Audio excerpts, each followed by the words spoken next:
Hey, good morning, everybody. I am thrilled that you're here, and happy Monday. So I'm Rita Hickman, body mind expert, shiatsu massage therapist, and I help women who are in toxic and narcissistic relationships really sort the whole thing out. So today's topic is on how being nice to a narcissist isn't always the best idea. You know, a lot of times women who end up in toxic narcissist relationships, they're there because they were taught to be good women. They were taught to be nice. They were taught that if you're nice to other people, then other people will be nice to you. Now, that's very true in some circumstances. As you've noticed, with our world anymore, that's not becoming as true as it used to be. Oh, mosquitoes. It's not becoming as true as it used to be.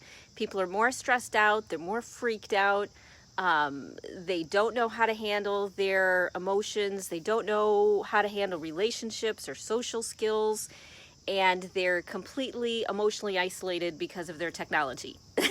Sound like a recipe for disaster? It absolutely is. And so people who are borderline of any sort of toxic or narcissistic relationships, they become even more so. They become even more to the edge. And these are good people. You know, these are people that, let's see if we can get this sorted out. These are people that, maybe have mental health issues. These are people that have trauma that they're dealing with. And in the past, it might have been fine. I mean, in the past, there might have been enough social support and understanding and flexibility that these types of interactions were kept to a minimum. And unfortunately, probably you were one of them that had narcissists or toxic people in your life, but that wasn't so much the norm. That really wasn't what a lot of things looked like. But as our world changes, narcissism is becoming the main type of relationship that people have, and toxicity. Because people just don't know how to manage how they feel. They're scared of it all. They're overwhelmed. They're shut down. And nice people like you and me, I tend to get nicer. I tend to work harder, or I'll internalize it and it'll get me sick. And other people handle it by getting angry and manipulative and emotionally volatile and dramatic and, all that stuff. All that nasty, nasty stuff. So they did some research probably about 10 years ago. They wanted to figure out what was the most successful way to deal with people. And what they found out was this. When nice people are nice to nice people, the world is so much better because we give back and forth to each other. And that's really kind of the ideal of being good to one another.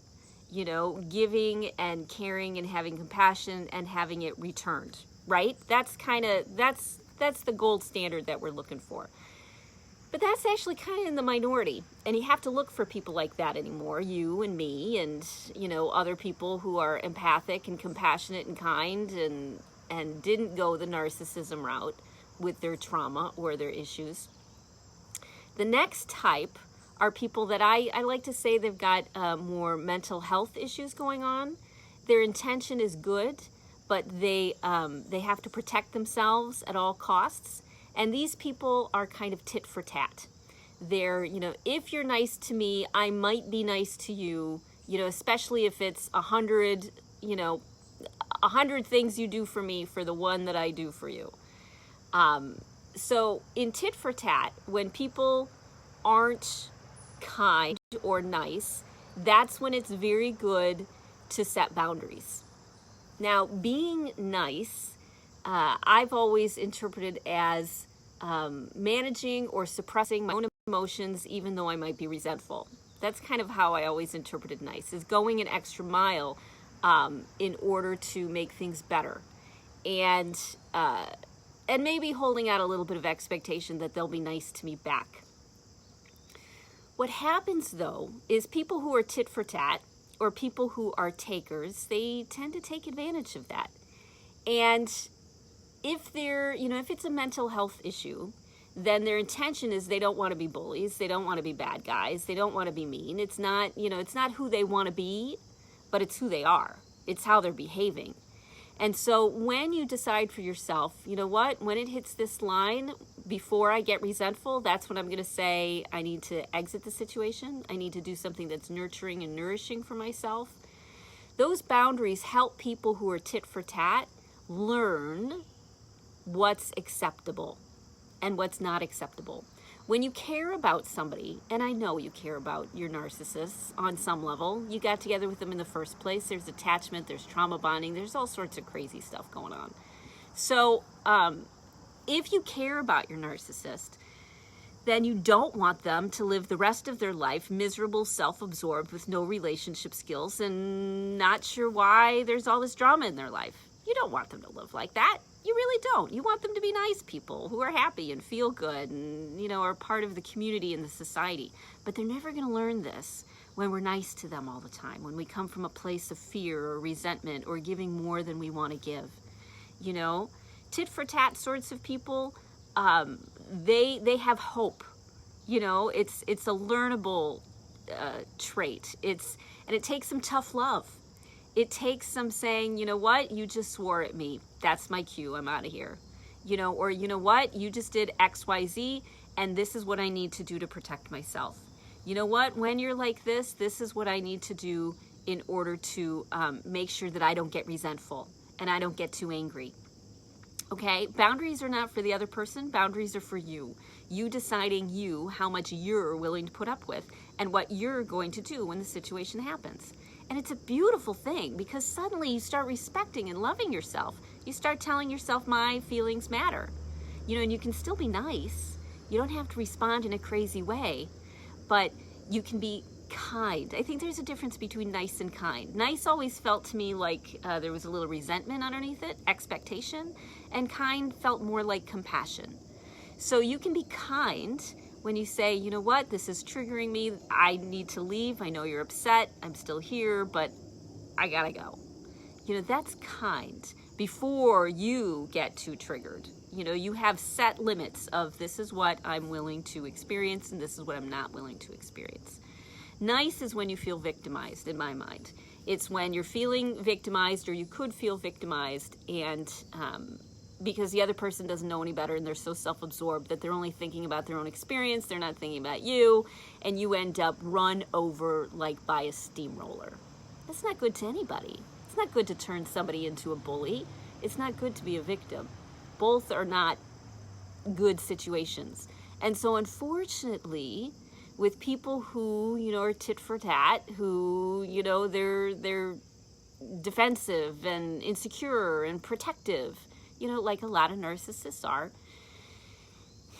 they have to be taught how to have good social skills, how to have good relationship skills. And it has to be done sometimes in a way that's like, I'm sorry your feelings are hurt and I'm sorry you're having a meltdown. However, I'm not talking to you right now because I can't handle it. Not you, it's me.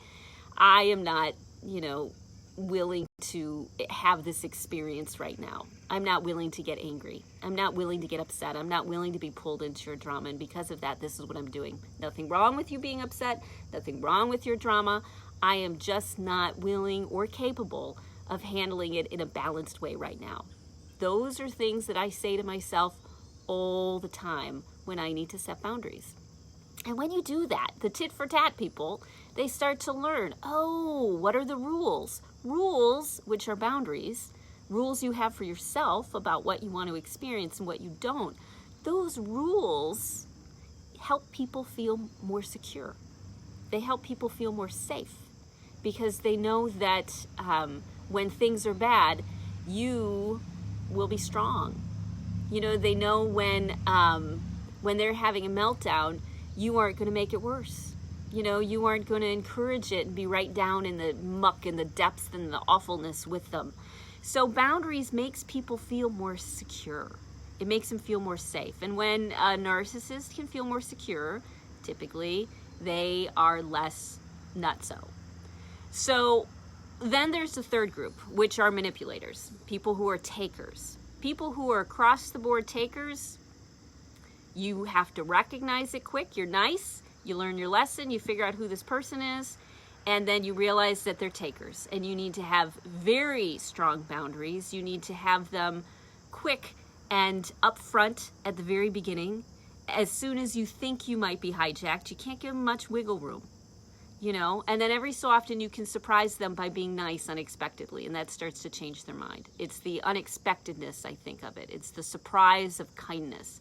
Because most people are that self-absorbed because they, you know, because of brain chemistry, because too much trauma, because so overwhelmed, because so lack of skills, you know, and they are just way to the right on the spectrum.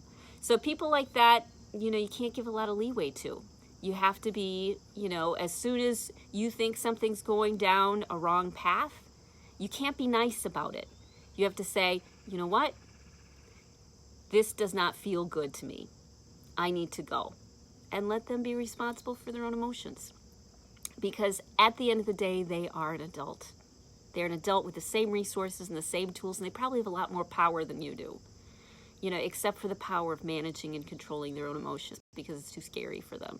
It's too much of an unknown, you know, and what they've always done has always worked, so they're going to keep doing it. So you get to decide whether somebody's worth it or not. Personally, I like to surround myself with people who are like me, who are kind in return to my kindness, but that's not a huge percentage of the population anymore. So you evaluate the people around you, kind of figure out what category they may fall in, and then decide how you want to respond to them. Because kindness doesn't have to be resentment. Kindness can be compassion for everybody involved. As I said, sometimes that looks like tough love. Sometimes that looks like, I'm sorry you're suffering, however, this is what I need to do so that I don't get sucked into this vortex, black hole of misery that you seem to be carrying with you everywhere that you go. Okay? So, if you feel stuck, message me. I do one-on-one coaching. When you work with me regularly, if you want the fast track, yeah, it costs a little bit more, but I have so many other affordable options, whether there's I do a private coaching group that's like $150 for 8 weeks. I do one-on-one coaching where we'll figure something out. I'll do a clarity call where, if nothing else, it'll give you a path for the way to go, for what to come next, for how to get where you want to be, which is sane and happy and surrounded by nice people and not hijacked by your emotions and not acting just like the narcissist because you're so traumatized and overwhelmed by their crazy. Right. Or get sick. Have your, have your fibro or your rheumatoid or your headaches or your dizziness or your muscle pain. All of that is completely magnified by stress. So when you start taking better care of yourself and respecting who you are and what you need and what you want, changes do start to happen, including finding other people who have the ability to be kind, who have the ability to truly be nice, the nice that you want to be, which is generous and soft and wonderful, okay? You have to look for those people because they're not everywhere and they're not in the narcissist, that's for sure, okay? So I think that's it. If you need anything, reach out. Have a great rest of your day, and I'll see you tomorrow morning.